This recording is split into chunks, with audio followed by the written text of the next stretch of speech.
Salam sejahtera bagi para pendengar dan penonton Ngopas dimanapun Anda berada. Nama saya Pendeta Kian Holik dari Sydney, Australia. Selamat datang di channel podcast Ngopas, Ngobrol Pastor, di mana kita akan membicarakan secara santai topik-topik yang berhubungan dengan pastor, dengan hamba-hamba Tuhan, maupun juga aktivis Kristiani, kehidupannya maupun juga pelayanannya di gereja maupun di dalam organisasi Kristen. Nah, sebelum kita melanjutkan, jangan lupa untuk subscribe channel ini dan nyalakan loncengnya di YouTube, supaya apabila ada video-video baru yang kami upload, Anda bisa langsung dapat mengetahuinya. Dan jangan lewatkan kesempatan untuk bertanya kepada para narasumber yang ada di fitur pertanyaan yang ada di bawah video Anda di YouTube. Jangan malu untuk bertanya, apakah itu pertanyaan yang timbul dari diskusi kita berdua maupun juga pertanyaan follow-up lainnya. Nah, kita akan membicarakan satu topik yang menarik menurut saya. Apakah AI bisa menggantikan pemimpin pujian di gereja? Kita melihat bagaimana perkembangan dan kecanggihan AI bikin manusia wow. Dan kita bisa melihat beberapa peran di masyarakat yang telah banyak diambil alih oleh AI.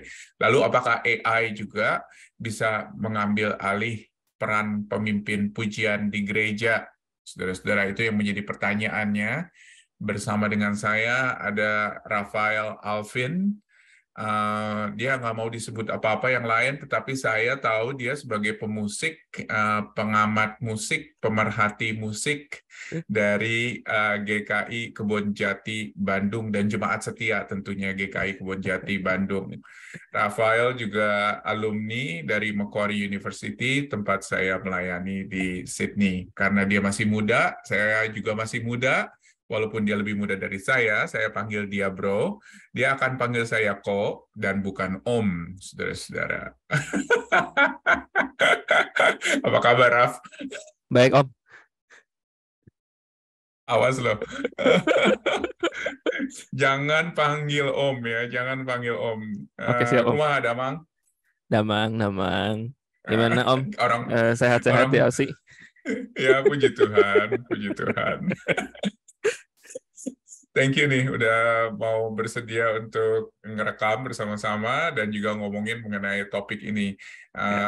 Tentunya sebagai pemerhati musik, pengamat musik, pemusik, sangat tertarik sekali dengan peranan pemimpin pujian di dalam gereja dan juga terutama dengan perkembangan AI ini. Nah,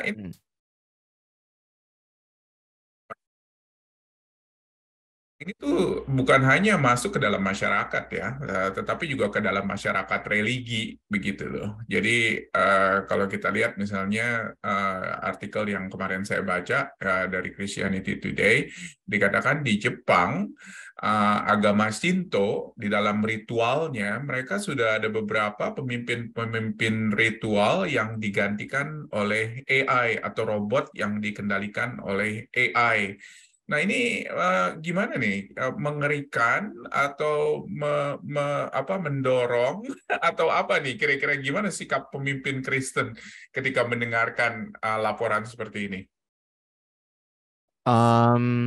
Dibilang mengerikan sebenarnya untuk saat ini ya, kayaknya nggak mengerikan juga, tapi Hmm? apakah ada chance buat ngegeser Hmm. posisi mungkin bahkan bukan cuman pemimpin pujian aja, bukan cuman Iya, pemimpin ibadah juga, bukan ya maksudnya kayak sebenarnya bukan bahkan yang tadi lu bilang makanya bukan cuman sekedar di di gereja aja, mungkin di masyarakat secara umum kan yang sekarang lagi banyak orang khawatir tuh, oh takut kerjanya digantikan oleh AI gitu kan ya. Sebenarnya akan baik lagi kayak gimana kita menyikapi AI itu sendiri nggak sih kok. Jadi kayak betul, betul. apa maksudnya? Kalau misalnya emang pada akhirnya kita, menurut gue Iya, ya, pada akhirnya kalau misalnya kita iya, ngerasa eh iya, ya kita tergantikan dan iya, kitanya nggak melakukan apa-apa ya, eventually ya emang iya, emang bakal tergantikan. Tapi kalau misalnya iya. kitanya yang punya mindset sendiri kayak oh ini AI itu ya Hmm, just hmm. another tool gitu buat kayak Iya, buat ngebantu kita dalam kehidupan sehari-hari. betul. um, well it's just gonna be another tool gitu, bukan bukan Iya. sesuatu yang bakal ngegantiin kita. Menurut gue sih secara umum kayaknya gitu kali ya. Iya, betul betul, dan sebetulnya itu adalah definisi yang ditulis oleh Leadership Ministry ya, di dalam Hmm, website-nya dia katakan a Christian leader should consider AI, katanya, to simply hmm, be an advanced computing tool. hmm, Jadi menurut menurut gua yang harus digarisbawahi itu adalah tool, kata tool itu ya. Jadi hmm. nanti kita akan bahas lebih lanjut gitu, Ya, bagaimana kata tool atau alat itu di dalam bahasa Indonesia. Itulah seharusnya yang menjadi pedoman kita terhadap AI. Jadi ya. sebenarnya apakah AI bisa menggantikan nanti pada akhirnya pemimpin pujian atau bahkan pendeta gitu ya? Nggak, mungkin pendetanya nggak usah kerja lagi nih, cuman bisa panggil robot AI aja untuk khotbah. Misalnya Aduh. semuanya udah bisa dibikin, khotbahnya bisa dibikin sama chat GPT dan lain Hmm, sebagainya, ya tentunya ini tinggal masalah bagaimana pelafalan kata-kata tersebut kan, mungkin kan hmm, kata hmm, Bimbar. hmm, Mungkin banyak yang berpikir demikian. Banyak yang berpikir juga seperti di dalam agama Shinto di Jepang, kalau misalnya hmm, pemimpin ritualnya, pemimpin hmm, ibadahnya, pada akhirnya bisa digantikan oleh AI. Jadi hmm, dia katakan di dalam leadership ministry itu, ini adalah tool. Dan kemudian dia katakan juga elements of this technology will prove useful for life and work and even ministry. Jadi ini semua yang seharusnya membantu kita untuk kita bisa melakukan ministry dengan lebih baik lagi, untuk melakukan ministry dengan lebih apa ya, lebih sesuai gitu dengan apa yang kita harapkan begitu ya. Jadi tool, hmm. kata tool itu memang yang harus digarisbawahi. Ada komentar? Enggak. Ya balik lagi ke tadi sih kan. Jadi kayak gimana kita menyikapi tool itu sendiri gitu. Kalau misalnya kita pada akhirnya menyikapinya dengan ya si tool ini akan menggantikan suatu posisi Hmm, kita ya, dan kita tidak melakukan hmm, apa-apa ya bakal menggantikan kita. hmm, Kalau misalnya kita ngelihat hmm. cuma sebagai tool aja buat buat nolong kita ya, ya udah bakal jadi Hmm, tool. Balik lagi ke situ sih. hmm, Nanti hmm. Yep, yep, yep. Dan juga tentunya pada akhirnya ketika kita bicarakan mengenai pemimpin pujian, ini akan berpengaruh terhadap definisi kita nanti sebagai pemimpin pujian. Tapi sebelum kita masuk ke situ, Hmm, ini perlu dilurusin dulu sih mengenai bagaimana sikap orang Kristen terutama terhadap teknologi ya. Jadi ini kan kita kan hmm, consider sebagai teknologi kan, hmm. sebagai tool, sebagai Yap, alat yap. gitu loh. Oke. Hmm, Jadi hmm, penting sekali untuk kita bicara mengenai natur daripada teknologi dan bagaimana etika kita terhadap teknologi, gitu kan? hmm, Betul hmm. nggak? Ya, Maksudnya, karena pada akhirnya teknologi itu nggak menguasai kita, kita hmm, yang membentuk teknologi, ya. Jadi kita hmm, memprogram teknologi, ya kita masukin logikanya, kita hmm, masukin etikanya seperti apa.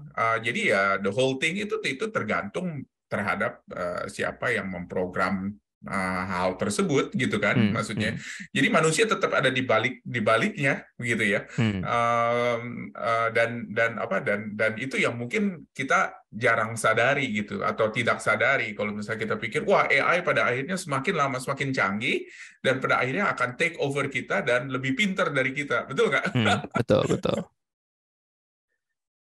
Cara etikanya kita harus tahu dulu gitu loh kalau misalnya apa ini adalah teknologi yang diciptakan oleh manusia, dan ini ya seharusnya manusia manusia bukannya tunduk terhadap teknologi tetapi Hmm, teknologi tunduk terhadap manusia begitu loh intinya. hmm, Ada hmm, komentar? hmm. Well, sebenarnya kan kayak si teknologi sendiri itu Hmm. dibuat untuk membantu manusia kan pada awalnya. Kayak misalnya Ya, ya, zaman dulu orang jalan kemana-mana gitu. betul. Terus tapi karena kebutuhannya sebenarnya manusia tuh kalau misalnya zaman dulu nih ceritanya kita bayangin zaman dulu kita tuh butuh butuh travel yang lebih jauh gitu kan dan lebih Hmm. cepat buat kayak misalnya buat berjualan kan zaman dulu kan. Makanya kayak akhirnya Hmm. manusia mikir pada saat itu dan akhirnya oh kayaknya kita bisa bisa naik kuda nih misalnya kayak gitu kan. Hmm. Itu kan terus Hmm. akhirnya kita bikin alat-alat untuk yang bikin kita nyaman buat traveling in distance, buat naik kuda. Ya, Jadi orang-orang pada bikin kayak saddle, terus ada harness apa gitu-gitu buat naik kuda. Terus dari situ kan betul. berkembang lagi, oh ini kayaknya kuda tuh kasihan gitu kalau misalnya cuman ini apa cuman ngangkut kita doang gitu dengan begitu saja gitu. Makanya dibentuklah kereta kuda gitu-gitu. Dan berkembang Hmm. terus sampai jadi akhirnya ada motor, ada mobil, sekarang ada pesawat, ada lain-lain lah gitu-gitu kan. Pada awalnya kan sebenarnya untuk membantu manusia gitu kan, bukan untuk Betul, menggantikan kayak kemampuan manusia untuk berjalan gitu kan. Sebenarnya ya, untuk betul, mengenhance kemampuan manusia yang ya. udah ada, dibikin Hmm. lebih efektif, lebih efisien, Hmm. Hmm. sehingga manusia bisa melakukan yang lebih banyak gitu kan. Sama Betul. sebenarnya halnya Dan dengan teknologi ya. apapun termasuk AI gitu Hmm. menurut gua. Hmm. Nah, Dan bukan menguasai manusia begitu ya, jadinya betul. ya, untuk membantu manusia Betul. ya. Betul, betul. Terusin, silakan. Nah, tapi kalau misalnya si teknologi yang dibuat itu bikin kita jadi tanda kutip males, misal nih Ah, yang paling umum mungkin yang kita temuin sekarang adalah kalkulator. Kayak hmm. misalnya zaman dulu kan kita ngitung ya udah gitu kayak antara di Kotret atau kalau misalnya dulu yang kecil-kecil apa zaman-zaman kita masih kecil disuruh les sempoa gitu kan masih beneran manual Semua. gitu kan. Ya kan? Bener nggak? Ya, ya, Terus ya. ya orang mikir kayak kita tuh butuh butuh menganalisa data yang lebih banyak gitu-gitu. Kita butuh ngitung-ngitung lebih cepat dan lebih datanya lebih masif gitu kan. Makanya dibikinlah kalkulator gitu kan. Dan benar, maksudnya itu ngebantu kita kalau misalnya nggak ada sistem kayak kalkulator, nggak bakal tuh ada Hmm. program-program komputer buat kayak wah ngitung kayak di macam Excel kan kita tinggal masukin formula apa segala macam ngitung ya semua semua data lah ngitung kayak statistik, mean, Ya, median gitu-gitunya ya. kan sekarang udah pakai program gitu kan semua pakai Hmm. bahasa pemrograman ya formula, SQL apalah segala macam gitu kan. Nah, Hmm. tapi balik lagi ke kalkulator tadi, akhirnya karena semua orang sekarang bergantung pada kalkulator, banyak orang yang sekarang nggak bisa ngitung manual gitu kayak ngitung bahkan kayak 10 tambah 15 berapa kayak bentar berapa ya. Tunggu ya, gue keluarin Eh, kalkulator dulu. gitu-gitu kan padahal kalau misalnya orang zaman dulu 25 gitu Hmm.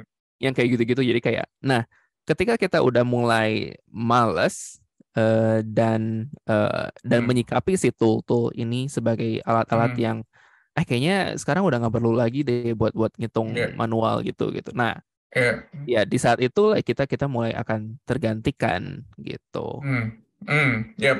Dan itu boleh dikatakan menurunkan uh, definisi manusia sebagai manusia pada akhirnya gitu ya karena Hmm, hmm, Tuhan kan Tuhan yang memberikan kita otak untuk kita pakai dan lain hmm, sebagainya gitu ya. hmm, hmm, Jadinya mungkin itu salah satu standarnya begitu loh. Kalau misalnya kita hmm, diturunkan pada ya, akhirnya fungsi kita sebagai manusia ciptaan Allah yang sesuai dengan rupa dan gambar Allah yang udah diberikan dengan segala macam anugerah, hmm, kemampuan berpikir, kemampuan untuk menghitung dan lain sebagainya. Ketika itu pada akhirnya kita nggak gunakan, tentunya kita hmm, harus responsibel pada akhirnya kepada Tuhan ya dengan hal-hal tersebut.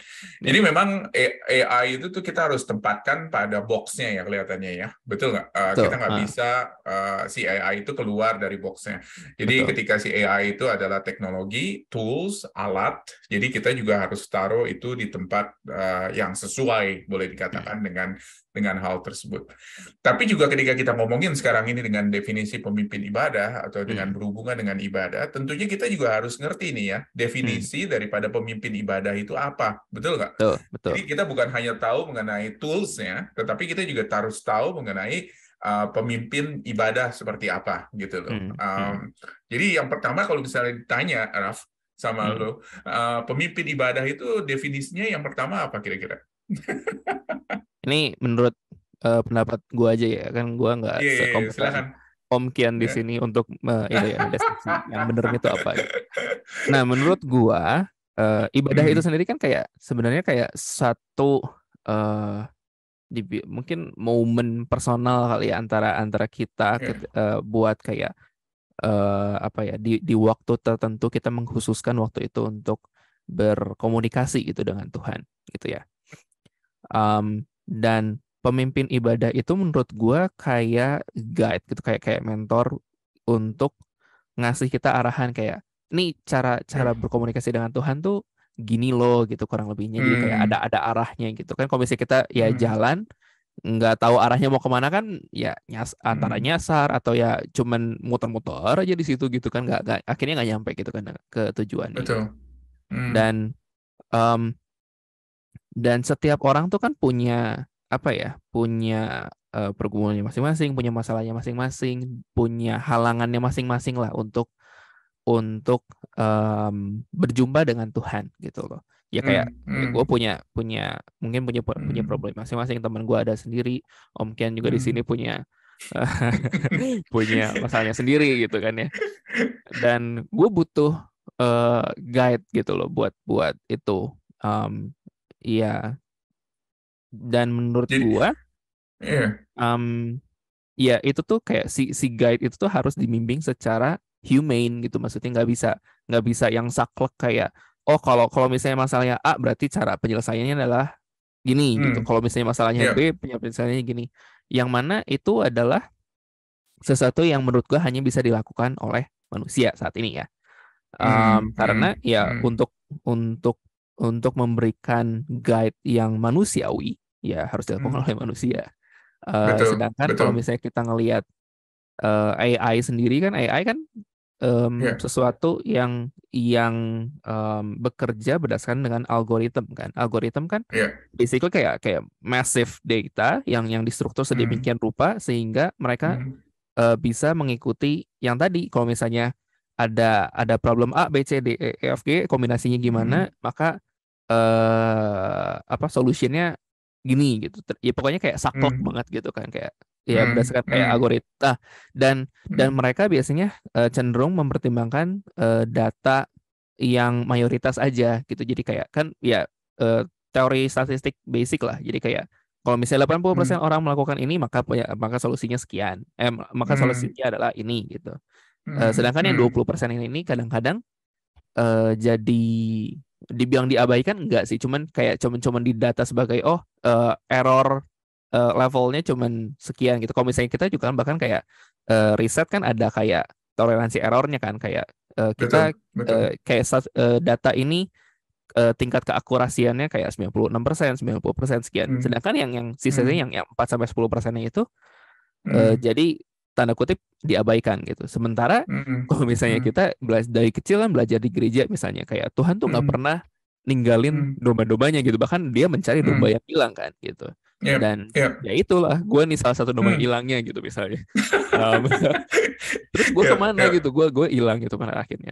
Dan menurut gue Hmm. itu sih Hmm. yang akan hilang ketika Hmm.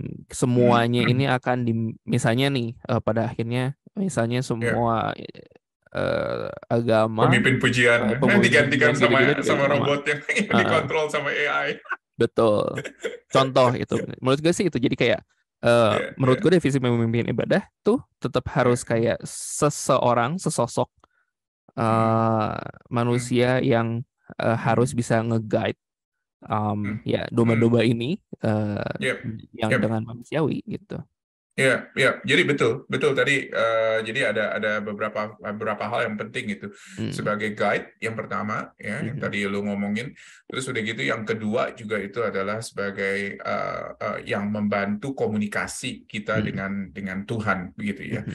Mhm. Dan yang namanya komunikasi kan nggak mungkin itu adalah sesuatu yang terprogram, betul Ya, nggak? Kalau ya. misalnya komunikasi terprogram, itu namanya bukan komunikasi.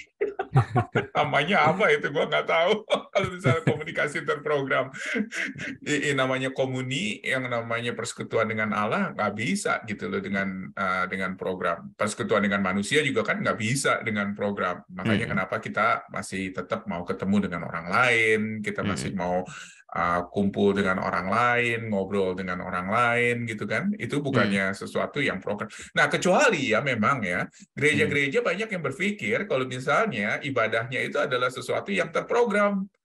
Kalau misalnya ibadahnya adalah sesuatu yang terprogram sesuai dengan ritual, habis A ke Mhm. B, habis B ke C, begitu ya. Nah, mungkin yang kayak gituan bisa digantikan oleh AI, betul nggak? Tapi kalau Hmm. misalnya ini adalah bukan sesuatu yang terprogram, ini adalah sesuatu yang sifatnya organik betul-betul ya. Gimana sih pemimpin ibadah itu bisa mengungkapkan perjalanan kehidupannya dengan Tuhan, bisa membawa orang-orang untuk datang kepada Tuhan. Tentunya ini nggak bisa digantikan oleh AI, betul nggak? Karena ada faktor faktor kepribadian, faktor kejiwaan yang ada yang nggak bisa digantikan oleh AI begitu loh maksudnya. Nggak tahu deh, ada komentar nggak daripada apa yang tadi kita udah ngomongin so far? Well, benar, maksudnya kayak Hmm, ya balik lagi ke yang tadi kan, kayak banyak banyak faktor-faktor yang nggak bisa di-quantify gitu kan dalam kehidupan manusia gitu kan. Mungkin kalau misalnya kayak sekarang kan, kalau zaman dulu kan eh apa kayak ya knowledge lah zaman dulu, ya, mungkin orang ya. cuma bisa mengquantify ya yang benar-benar data-data yang quantifiable, kayak misalnya Hmm, hmm, gaji orang gitu itu kan ya, emang masih hmm, basisnya kan numbers gitu kan, hmm, tapi kan sekarang emang hmm, banyak-banyak hal-hal yang tadinya non quantifiable jadi bisa quantifiable, yang kayak misalnya hmm, human behavior gitu, kayak misalnya itu kan hmm, kayak kita kan hmm, biasanya kalau misalnya riset, kita ngambil masif data orang di wawancara dan segala macamnya, kayak bikin skala Likert apa segala yang skala dari 1 sampai 7, yang misalnya sangat setuju di 7, sangat tidak setuju di 1 gitu-gitu kan, jadi quantifiable dan segala macamnya gitu-gitu. hmm, hmm, Eh, hmm, dari situ aja sebenarnya udah ada beberapa problem kan. Yang pertama, orang bisa bohong, ya, hmm, datanya hmm, mungkin tidak akurat. Yang kedua, hmm, kadang-kadang dengan sistem seperti itu tuh kita mengkotak-kotakan juga, kayak kayak misalnya kalau misalnya orangnya begini pasti begini, kalau misalnya orangnya A pasti jadinya B, C jadinya D, gitu-gitulah. Dan dari sana aja sebenarnya udah lumayan membatasi pola pikir kita, mindset kita ya, terhadap kehidupan manusia gitu. Yang mana sebenarnya kan kehidupan manusia kan sangat sangat sangat sangat kompleks kan. Setiap orang punya, hmm, yang balik lagi ke tadi, setiap orang punya pengalaman masing-masing, dibentuk dengan secara hmm, unik kan sama hmm, Tuhan masing-masing dari kita ini kan. hmm, hmm, Um, dan untuk bisa mengcater sebagai pemimpin hmm. ibadah kan, ya nggak boleh meninggalkan domba yang hilang kan. Yang tadi balik lagi. Betul, betul. Kalau misalnya kita bergantung sama AI, ya kita Hmm, bakal mau nggak mau bakal ninggalin domba-domba yang hilang ini gitu loh. Dan yep, yep, betul, ya buat Tuhan kan kita semua berharga kan. Dan menurut betul. gue itu udah melenceng sih dari sana aja Hmm, gitu. Em, yep, yep, yep. jadi kalau misalnya ya itu yang tadi lu bilang, kita sebagai bukan cuma pemimpin ibadah sih menurut gue, kehidupan di gereja ya kita harus berkomunikasi secara organik gitu loh. Dan baik lagi ke komunikasi itu sendiri, menurut gue kan adalah satu tindakan dua arah kan Yep, sebenarnya kan. Nggak bisa cuma dari kita yep. masukin prompt gitu, kalau misalnya ngomongin soal AI, kita Hmm, kita masukin prompt terus mereka cuman ngedigest berdasarkan hmm, algoritma yang ada terus ngeluarin hmm, result hmm, apa gitu kan dari si prompt itu. hmm, Bukan kayak gitu kan, lebih kayak misalnya gue curhat nih ke lu, gue hmm, cerita hmm, nih gue punya masalah gini nih hmm, kok, gue udah gini gini gini gini gini, dan dari sana kan lu bisa kayak mikir berdasarkan ya pengalaman lu apa yang lu udah pelajari selama ini sebagai seorang hamba Tuhan dan segala macamnya, diproses secara dari, bukan cuma dari otak doang kan, dari hati juga gitu loh. yep, Jadi makanya bukan betul. bukan cuma sekedar apa knowledge sakleknya, tapi juga dari Hmm, sisi emosionalnya, dari sisi hmm, ketuhanannya, dari sisi kekristenannya. Pokoknya kayak banyak banget faktor yang hmm, mungkin lu bahkan lu sendiri nggak hmm, nggak secara sadar lu pikirin hmm, gitu kan. hmm, Um, hmm. sehingga dari sana lu bisa Yep, ngasih respon yang yang yang benar gitu ke guanya gitu kan. yep, Dan dari sana yep. mungkin ada apa lagi gitu dari cuman sekedar obrolan santai, bahkan Hmm, hmm, eh, yep, bisa tercipta suatu konklusi. Dan menurut gue itu yang kayaknya yep. agak susah sih buat digantiin gitu loh, si Hmm. sisi itunya gitu. Oke, ya. Jadi sekali lagi komunikasi ya di situ ya. Hmm, hmm, Komunikasi dan juga refleksi ya kelihatannya ya. Refleksi dari hmm, pengalaman pribadi begitu loh. hmm, Pengalaman pribadi daripada si pemimpin apakah itu pemimpin ibadah, apakah itu pengkhotbah juga, tentunya Hmm. termasuk terhadap kebenaran. Jadi kalau misalnya Hmm. kita hanya sekedar bicara mengenai kebenaran, begitu ya, kebenaran Alkitab, kita bisa Hmm. programin sih sebetulnya si Alkitab itu kepada di AI ya. Kalau misalnya AI itu hanya sekedar pada akhirnya si robot AI ini hanya sekedar mengajarkan fakta-fakta Alkitab, ya Hmm. tentunya kita bisa masukin semua data yang ada di dalam Alkitab ke dalam AI, betul nggak? Hmm. Oke. Hmm. Tetapi ketika si AI itu dipanggil misalnya untuk merefleksikan pengalaman pribadi berdasarkan firman Tuhan, nah ini Hmm. yang nggak bisa digantikan gitu pada akhirnya. Hmm. Karena yang namanya pengalaman pribadi sifatnya itu kan personal, sifatnya itu unik begitu loh. Hmm. Hmm. Dan juga sifatnya itu reflektif pada akhirnya. Dan Hmm. ini yang nggak bisa gitu dilakukan oleh si AI itu. Karena sekali lagi ya, pada akhirnya si AI itu adalah tetap bukan manusia. Ini adalah Hmm. tools daripada Hmm. manusia yang harus diprogram oleh manusia.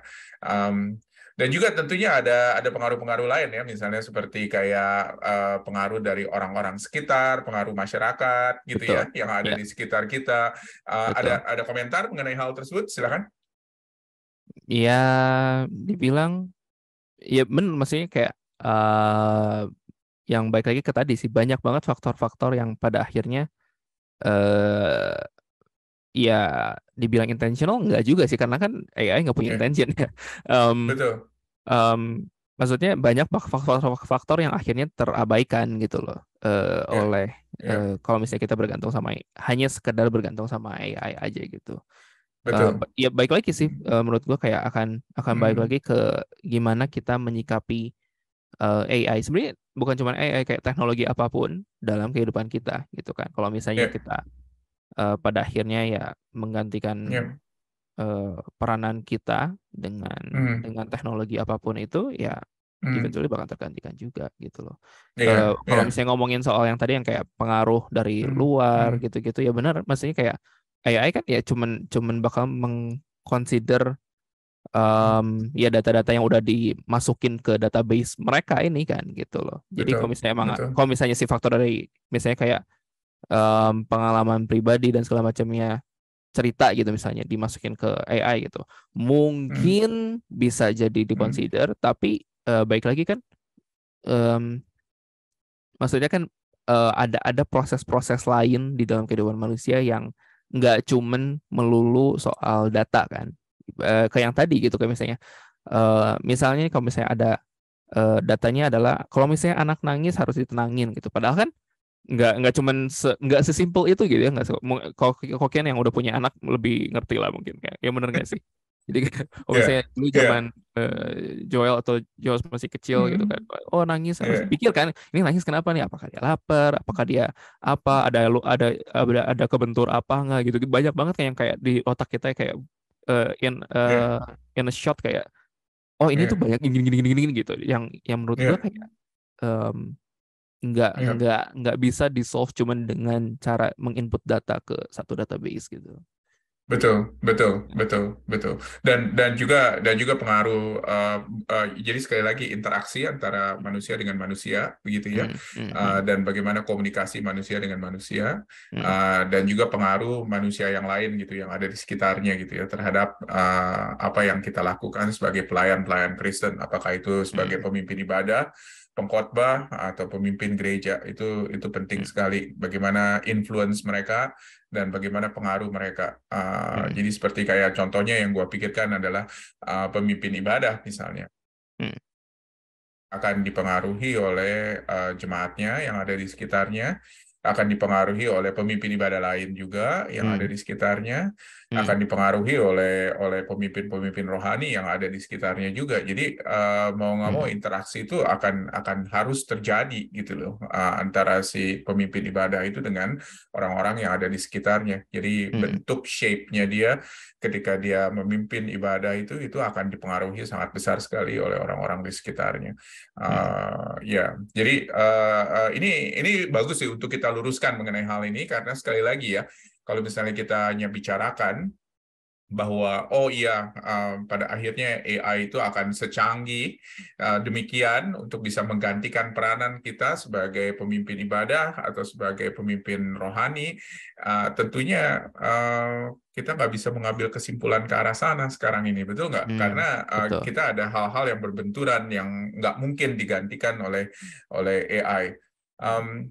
Nah, untuk kita mengambil kesimpulan nih pembicaraan kita nih, beberapa hal mungkin yang sempat gue pikirkan itu adalah mungkin yang pertama kita nggak boleh secara sepele ya melihat perkembangan AI ini ya, maksudnya betul nggak? Karena ini berpengaruh, akan merubah kehidupan manusia jelas, Ya. akan membantu kita sebagai kehidupan sebagai seorang manusia begitu ya. Apakah itu di dalam misalnya kehidupan kita secara praktis, apakah kehidupan kita di dalam kegiatan kerohanian kita itu akan berpengaruh boleh dikatakan buat kita.